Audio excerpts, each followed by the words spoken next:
Howdy folks, today we're doing beer can chicken.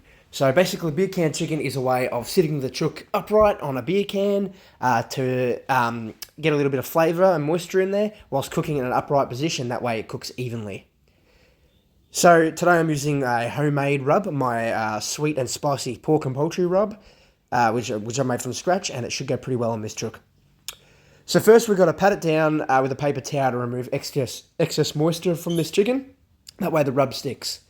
Then once we've done that, we're going to rub it down pretty liberally and get it all rubbed up. Now, this rub, being homemade, doesn't have an anti-clumping agent, so I'm going to have to use quite a bit of it and then rub it in by hand just to get it to stick and declump a bit. So, again, when rubbing up any meat, we want to do it pretty liberally. We want to cover all sides, edges, corners, you name it.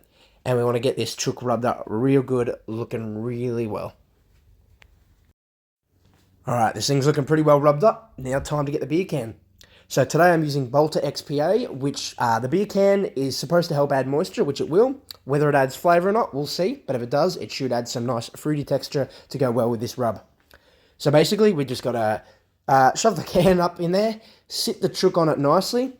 Now we're going to tuck its wings behind it for balance, and then tuck its legs, the drumsticks here, behind as well. That way the chook sits upright like a bit of a tripod. Once you've got that all balanced and you're comfortable with that, then it's ready to get this thing on the smoker. So today I'm using a bullet smoker. I'm loading the bottom charcoal basket in a minion method. So just lighting these ones in the middle, and then it should start to spread out to the coals on the outside. Right, now we're using the bottom bit here, that way the lid can fit on. So we're going to get our chook on a tinfoil tray, 1, to avoid mess, and 2, to make sure it all stands upright and doesn't fall. And of course, once your smoke is up to temp, which today we're doing it for a few hours at 250 Fahrenheit. I've also just added 1 small piece of Aussie ironbark wood in there, just to infuse a nice little smoke flavour with the charcoal, but only 1 piece because we don't want to overpower it. 250 Fahrenheit, it's looking good. We'll come back and check this thing in a few hours to see where the temperature's at. We'll come back in, let's say 2 hours. Alright, we're back. It's been a couple hours. Time to check the temperature of this thing. Smells good. So for chicken to be safe, they recommend 165 Fahrenheit minimum internal, but with chicken I always like to play it extra safe, so for me it's more between 175 and 185, aiming for around 180. So we're not quite there yet, so we'll probably come back in another 40 minutes to an hour and check this thing again. Alright, it's been about 40 minutes, so we're 2.5 hours into this cook.